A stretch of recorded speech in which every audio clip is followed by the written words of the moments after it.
Јавниот долг се спушти на најниско ниво во последните 5 години. Во првиот квартал од годинава долгот се намалил за 4,7 поени на 57,7% од бруто домашниот производ. Регистрирано е и намалување во апсолутен износ.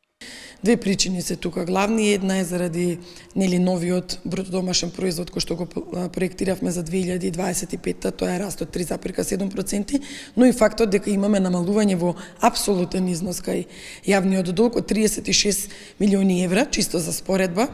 Минатата година и за истиот период наместо намалување сме имале зголемување од 292 милиони евра и тогаш состојбата била со таквиот проектиран БДП како што го проектираше претходната влада, 58,6%. Значи, во суштина за овој краток период од неколку месеци, покажавме дека со едно одговорно и домакинско работење може многу внимателно да се трошат народните пари и во суштина тоа го докажува, да кажам, и намалување на апсолутниот износ за 36 милиони евра во однос на крајот на 2024 година.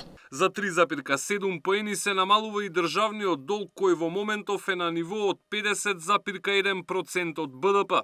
Премиерот вели со одговорно трошење целта е јавниот долг до крајот на мандатот да се спушти под 55%.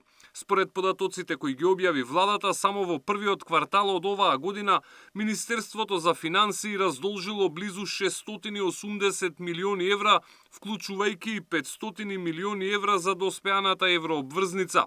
Во последните 10 години Македонија го зголеми јавниот долг за повеќе од 100%.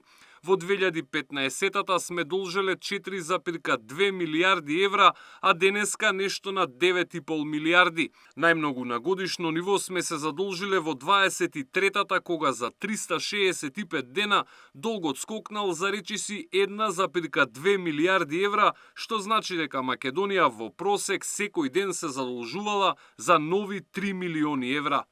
Александар Спасовски, Сител телевизија.